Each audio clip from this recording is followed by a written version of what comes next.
Assalamualaikum Gus, Kang Abdul Alim. Kula saking Malaysia, sadan saking Malaysia. Ya napa Gus, sagete konsen, sagete fokus untuk menggaibkan diri kita tuh gimana caranya Gus? Yang nyata tuh hayatullah tuh Gus, uripe Allah tuh, yang bisa dinyatakan secara wujud. Caranya gimana Gus?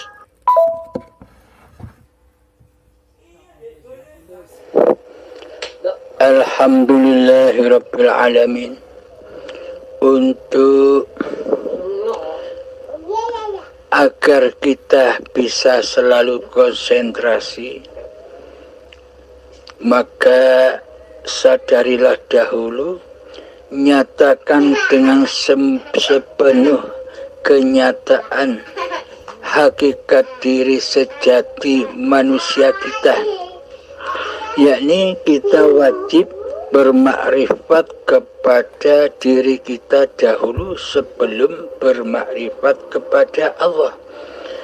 Karena man arafa nafsahu, barang siapa yang kenal, yang mengetahui rahasia hakikat diri sejati manusianya, faqad arafa rabbahu, maka ia akan mengenal Tuhannya.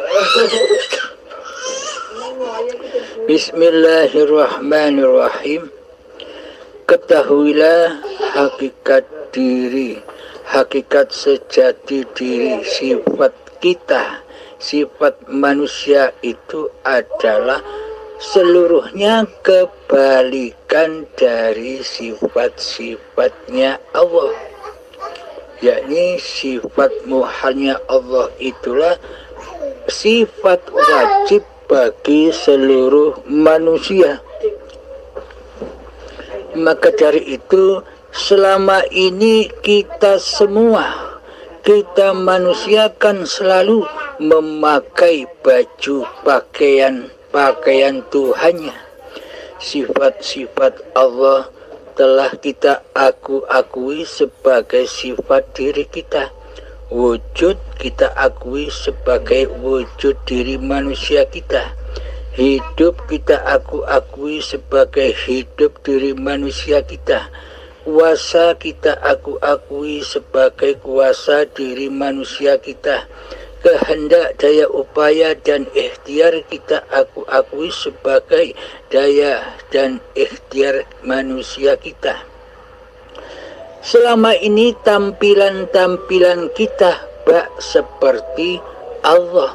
Jadi yang mengaku, jadi yang merasa jadi Allah selama ini siapa? Allah atau kita? Yang ada di dalam hati kan nama diri manusia kita.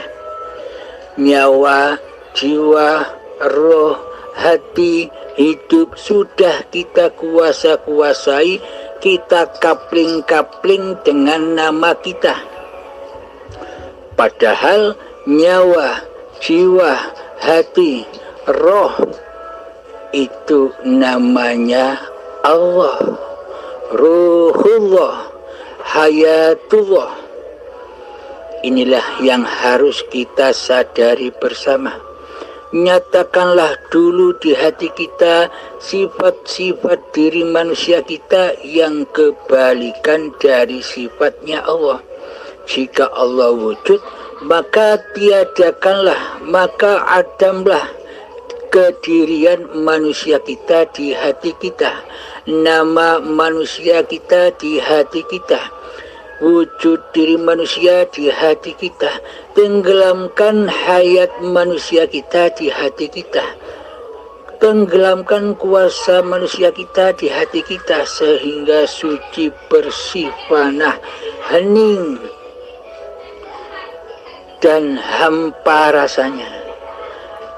Ketika datang kehampaan itu, ketika tiada satupun yang bisa mengaku-ngaku bahwa hidup ini, hidup manusianya sudah bersih, suci dari kemanusiaannya, maka hidup ini akan mengaku Allah akan mengakui diri sejatinya. Seperti yang diungkap di dalam Al-Quran, Innani anallah, sesungguhnya aku ini Allah. La ilaha illa ana, tiada Tuhan selain aku. Fa'budni, maka mengabdilah kepadaku. Wa aqimis sholali zikri, dan dirikanlah sholat demi mengingat aku. Jadi pada intinya yang dinamakan sholat di sisi Allah itu adalah di dalam segala keadaan apapun kita ingat Allah. Ingat Allah di sini bukan ingat namanya, akan tetapi ingat di sisi Allah ini adalah ingat sadar bahwa yang berkuasa di singgah sananya hati ini hanyalah Allah. Allah lah penggerak, Allah lah yang beraf'al di dalam luar dan dalam badan ini. Jadi Allah meliputi segala apa yang di dalam dan yang di luar badan-badan ini. Allah lah yang maha mengatur, Allah lah yang maha mencukupi segala kebutuhan badan-badan kita selama ini. Sejak dari tanah sampai menjadi bayi hingga setua ini, inilah Allah yang mengurus. Hidup inilah yang mengurus. Jadi bertaubatlah menjadi Allah. Jadilah hamba Allah yang selalu mengingat, yang selalu sadar akan Allah. Semoga bisa dipahami. Akhir kalam, assalamualaikum warahmatullahi wabarakatuh. Waalaikumsalam warahmatullahi wabarakatuh. Terima kasih Gus pencerahanipun. Mugi dados kepahaman kula belajar tahap demi tahap, mangke kula rujuk malih. Ngapunten nggih, matur suwun. Samenika Gus niki wonten asal pundi Gus? Indonesianipun pundi Gus? Matur suwun Gus.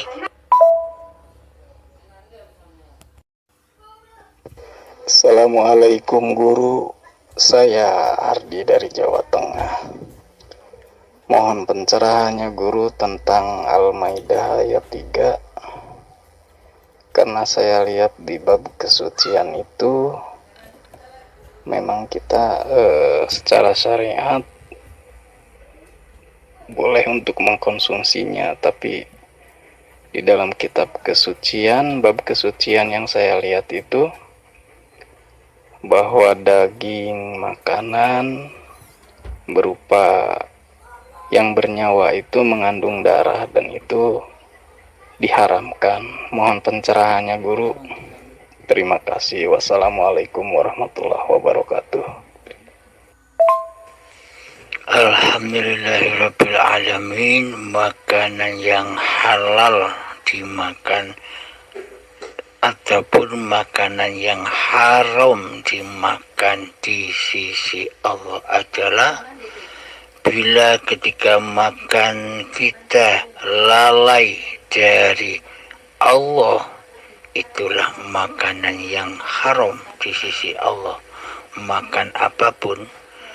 Dan makanan yang halal itu adalah hati menyadari bahwa hidup ini Allah yang menghidangkan makanan, yang menyuapi makanan, yang memproses makanan dalam tubuh ini. Semuanya hanya Allah yang melakukannya. Itulah makanan yang halal di sisi Allah, lagi berkah. Semuanya terindikasi dalam keadaan kondisi hati. Bagaimana kondisi hati Anda? Li nafsi ataukah lillahi ta'ala? Alhamdulillahirrabbilalamin. Terima kasih guru pencerahannya. Semoga bermanfaat buat saya yang awam ini guru. Terima kasih guru. Terima kasih. Wassalamualaikum warahmatullahi wabarakatuh. Assalamualaikum guru. Saya ingin bertanya tentang sholat guru. Jadi ketika sholat itu banyak sebagian awam melakukannya dengan syirik. Nah, secara ketika dia sholat beribadah itu pemikiran dan pikirannya itu kemana-mana. Itu yang banyak dilakukan orang awam seperti saya guru. Jadi bagaimana sesungguhnya sholat yang benar-benar diterima itu, dan bagaimana cara menghusukan untuk sembahyang sholat. Dan sedangkan bacaan-bacaan di dalam sholat itu semuanya terletak dari huruf. Dan ini selalu kepikiran terus di dalam hati saya guru. Jadi bagaimana sesungguhnya sholat yang sebenar-benarnya diterima itu guru. Mohon pencerahannya guru.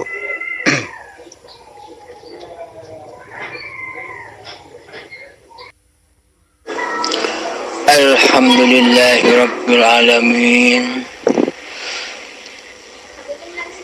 Fawailul lil musallin. Celakalah bagi orang-orang yang sholat. Allazina hum an sholatihim sahun. Orang yang lalai di dalam sholatnya. Di ayat ini orang sholat saja masih diancam oleh Allah. Bagaimana mungkin kita membanggakan sholat kita di sisi manusia, sedangkan sholat itu masih diancam neraka wail oleh Allah. Sholat yang mana yang diancam oleh Allah, diancam celaka oleh Allah, yakni sholat-sholat yang lalai dari Tuhannya. Yakni ketika sholat hati menyembah berhala-berhala dunia, hati menyembah keadaan-keadaan dunia. Inilah sholat yang celaka itu. Karena pada intinya, karena pada hakikatnya, kelihatannya saja badan ini sholat, akan tetapi hakikat sejatinya bukan sholat, tapi mensekutukan Allah dengan dunia. Di dalamnya disuruh ingat Allah, lu kok malah mengingat Tuhan-Tuhannya dunia. Jadi dunia apapun yang diingat oleh kita ketika sholat, itulah Tuhan yang harus dibersihkan. Dengan apa harus membersihkan? Ya dengan Allah yang maha suci. Maka kenalilah Allah dahulu. Tanpa Allah maka takkan pernah bisa suci, karena suci itu Allah. Wa aqimis sholat li dzikri, dirikan sholat itu demi untuk mengingat aku. Jadi apa hakikat yang disebut sholat di sisi Allah itu? Hakikat sholat di sisi Allah itu ketika kita mengingat Allah, bahwa hidup ini Allah yang memperjalankan hamba-hambanya.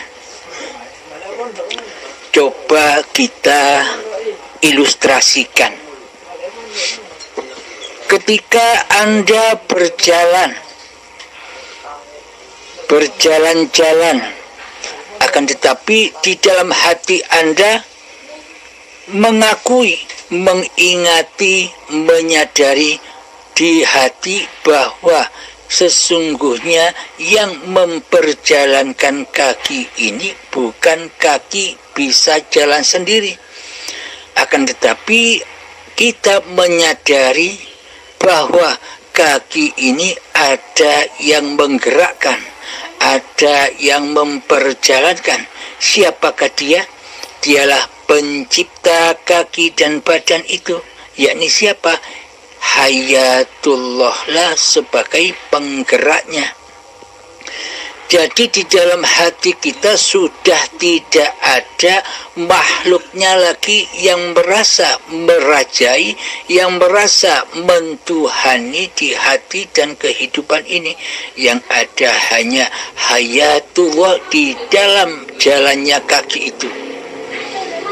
Nah, jalan kaki ini berarti kan tauhid. Berarti isinya la ilaha illallah. Coba bandingkan dengan selama ini Anda sholat, baik sholat fardu, sholat duha, sholat tahajud, puasa, ibadah-ibadah lainnya. Bandingkan kondisi hatinya. Adakah di situ Anda mengingat Allah dengan mengingat yang sebenarnya ingat bahwa hidup ini Allah? Jika memang di dalamnya Anda mengingat bahwa hidup ini Allah lah yang menguasai dan yang memperjalankan badan-badan ini di dalam sholat dan pergerakan sholat, maka hati Anda takkan kemana-mana, hanya menyaksikan polanya hidup yang menggerak-gerakkan badan ini. Dunia, hawa nafsu, iblis dan setan yang terkutuk takkan mampu menerobos singgah sananya Allah. Akan tetapi bila ketika sholat dan ibadah hati kita yang nyata, yang wujud, yang muncul kekuasaan diri manusianya lah yang menjadi raja di dalamnya, yang menjadi penguasa sholatnya, maka sekutu-sekutunya akan datang masuk ke dalam hati. Contohnya dunia masuk, contohnya mobil masuk, contohnya rumah masuk, contohnya semuanya apa yang diingati, apa yang dicintai babakan dunia akan masuk ke dalam hati. Karena mereka lah sekutu-sekutunya hawa nafsu. Itulah surga-surganya hawa nafsu yang serba dunia, kemewahan dunia, dunia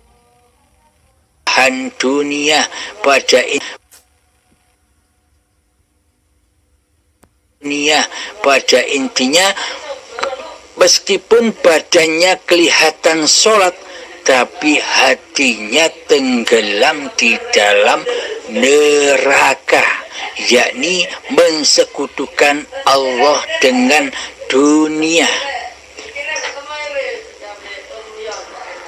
Bagaimanakah dosa mensekutukan Allah itu? Dosa mensekutukan Allah itu takkan bisa terampuni sebelum manusia itu sadar diri dan bertobat kepada Allah. Jadi agung-agungnya dosa, akbar-akbarnya dosa di muka bumi ini adalah hati mensekutukan Allah dengan dirinya. Bagaimanakah ketika Anda sholat dan ibadah disebut sholat dan ibadah, tapi kenyataan di hati Anda tidak menyembah Allah? Apakah itu disebut sholat dan ibadah? Itu kan maksiat. Meskipun kelihatannya badan-badan Anda sholat, tapi hatinya maksiat. Diutus akimis sholat li zikri, dirikan sholat demi mengingat aku, tapi kita ingkar di dalamnya. Kita nyeleweng dari Allah, kita menselingkuhi Allah dengan dunia. Layakkah kita disebut sholat? Layakkah kita disebut ibadah? Menurut manusia sangat layak sekali, karena manusia yang memandang Anda juga menyembah badan-badannya, jadi yang dinilai hanya badan-badaniahnya, padahal hatinya hancur, fana dari Allah. Allahnya fana, Allahnya goib, Allahnya tiada. Jadi hawa nafsulah yang dipertuhankannya, dunialah yang dipertuhankannya, sekutu-sekutunya yang dipertuhankannya, setan terkutuknya yang dipertuhankannya, daripada mempertuhankan Allah di hatinya. Jadi pada intinya hakikat sholat di sisi Allah itu adalah aqimis sholat li dzikri. Jadi mengingat bahwa hidup ini Allah, itulah sholat yang sejati. Maka dari itu belajar hakikat makrifat ini tujuannya agar di dalam ketika sholat kita bisa khusyuk sesuai dengan ayatnya, sesuai dengan niatnya, yakni lillahi ta'ala. Selama ini kita mengucap lillahi ta'ala, akan tetapi hati selalu berdusta. Yang teraplikasi di dalam hati ternyata bukan lillahi ta'ala, tapi linafsi. Bagaimana jika begitu? Berarti kan menyembah diri, bukan menyembah Allah. Semoga bisa dipahami.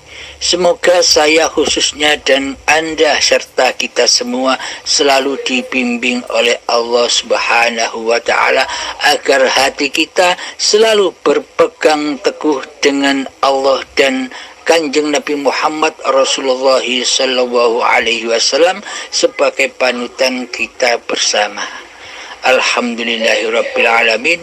Assalamualaikum warahmatullahi wabarakatuh. Assalamualaikum warahmatullahi wabarakatuh. Pak Yai, izin pertama bertanya siang ini Pak Yai, ada dapat informasi sampai pada saya ilmu yang disampaikan oleh seorang guru yang menyatakan bahwa menjaga makan yang tidak berdarah. Bagaimana tanggapan pandangan Pak Yai melihat hal ini Pak Yai? Karena di situ disebutkan dalam Al-Quran bahwa darah itu haram, sementara daging dan darah tidak dapat berpisah.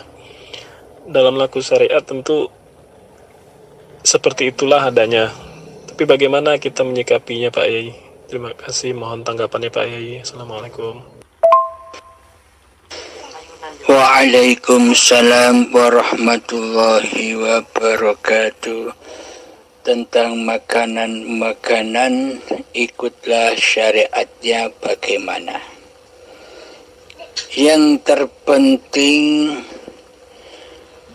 makanan yang halal dan yang haram di sisi Allah itu adalah ketika kita makan, keadaan hati kita lalai dari Allah yang memakankan, Allah yang memberikan rezeki pada kita. Itulah makanan yang haram di sisi Allah. Dan makanan yang halal di sisi Allah adalah hati selalu mengkumandangkan bahwa hidup inilah Allah yang selalu mencukupi semua kebutuhan-kebutuhan badan-badan manusia. Jadi hati selalu sadar bahwa yang memakankan, yang meminumkan, tiada daya dan upaya tanpa Allah. La haula wa la quwata illa billahil aliyil azim. Terputusnya kuasa dan kehendak manusia di dalamnya. Itulah makanan yang halal di sisi Allah. Karena hati selalu mengingat bahwa hidup ini Allah. Jadi ikutlah syariat-syariat yang sudah ada, Akan tetapi yang dirubah adalah kondisi hati, suasana hati, itu yang harus dirubah. Sedangkan babakan syariat yang katanya tadi Anda utarakan, itu tak berlaku di sisi Allah. Syariat apapun semuanya berpulang kepada syariatullah.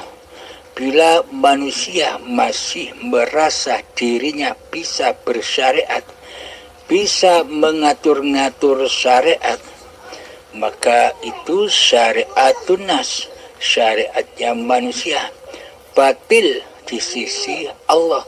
Karena manusianya masih merajai, masih mentuhani seluruh syariat-syariat manusianya. Karena sesungguhnya manusia itu tak bisa sedikit pun bersyariat, tak bisa sedikit pun bergerak kecuali dengan izin Tuhannya. Alhamdulillahirabbil alamin. Semoga bisa dipahami. Akhir kalam, assalamualaikum warahmatullahi wabarakatuh.